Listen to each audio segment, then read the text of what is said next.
Grave of Rita Hayworth, born Margarita Carmen Cancino, October 17, 1918, May 14, 1987.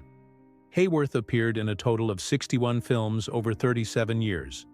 She is one of 6 women who have the distinction of having danced on screen with both Fred Astaire and Gene Kelly, and is listed by the American Film Institute as one of the 100 greatest stars of all time.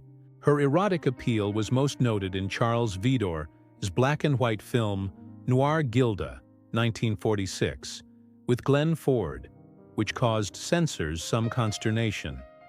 The role, in which Hayworth wore black satin and performed a legendary one-glove striptease, made her into a cultural icon as a femme fatale. She was also noted for her marriages to Orson Welles and Prince Ali Khan, which made her the first actress to become a princess, about 10 years before Grace Kelly. Rita was also one of the first famous names to be associated with Alzheimer's disease.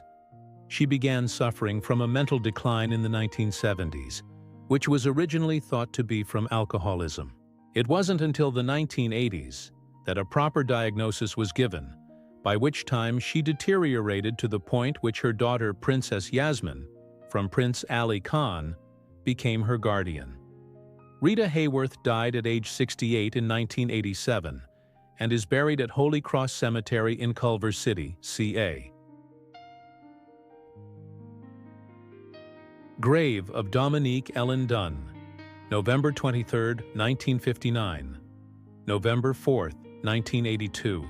She made appearances in several television movies and series during the late 1970s and early 1980s. Her only film role was as the older daughter, Dana Freeling, in the 1982 horror film Poltergeist.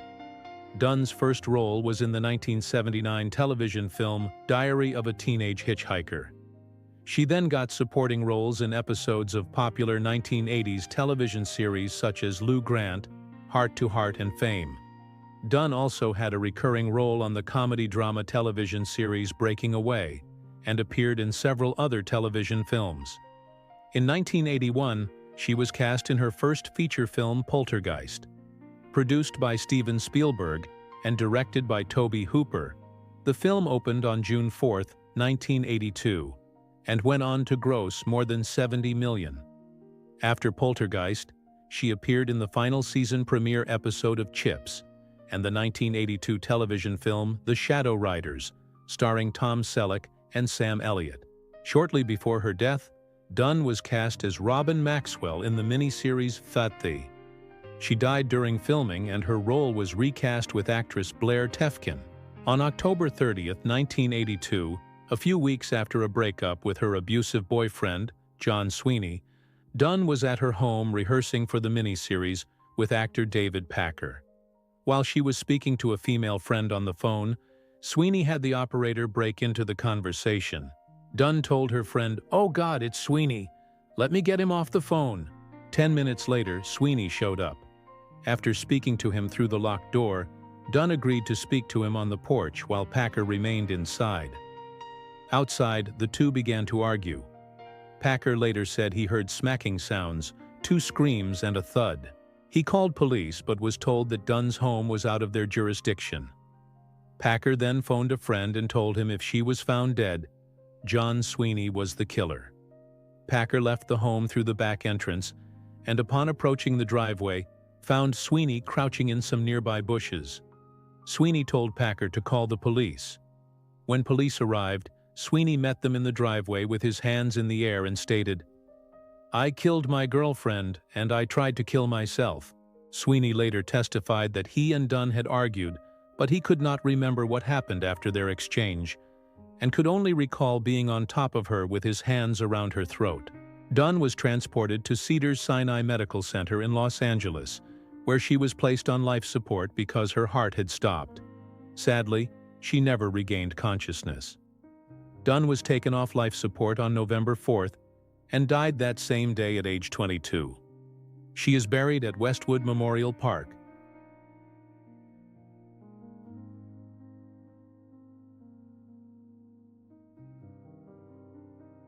Grave of Cass, Mama Cass, Elliot was a celebrated rock-pop singer best known as a member of the influential 1960s vocal group, the Mamas and the Papas. Born Ellen Naomi Cohen in Baltimore, Maryland, she was the eldest of 3 siblings in a family of Russian Jewish heritage.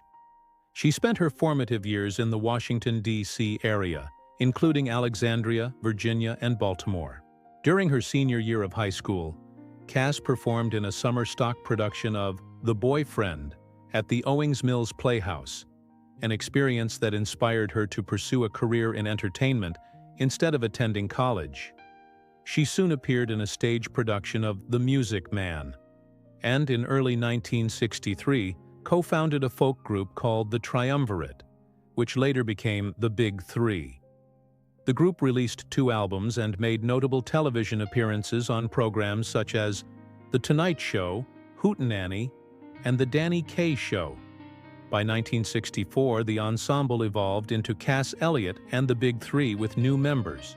Later that year, Cass joined forces with John Phillips, Michelle Phillips, and Denny Doherty, formerly of The New Journeymen, to form the Mugwumps. When that group disbanded, the 4 musicians came together as the Mamas and the Papas in 1965. Over the next few years, they achieved major success with 5 top 10 hits, including the beloved classic Dream a Little Dream of Me, which became closely associated with Cass. The group's signature harmonies and songwriting helped define the sound of the era. Following the group's initial breakup, Cass launched a solo career, releasing memorable songs like Make Your Own Kind of Music. She also starred in 2 primetime television specials, 1969 and 1973, and made numerous guest appearances on popular TV shows. In 1974, Cass traveled to London for a series of performances at the prestigious London Palladium, where she received enthusiastic acclaim from sold-out audiences. Tragically, she passed away unexpectedly during the tour due to a heart-related condition. Despite persistent myths, medical reports confirmed the cause of death was natural. Cass Elliot's contributions to music were honored with a posthumous induction into the Rock and Roll Hall of Fame in 1998 as a member of the Mamas and the Papas. The group was also inducted into the Vocal Group Hall of Fame in 2000, cementing their lasting influence on popular music.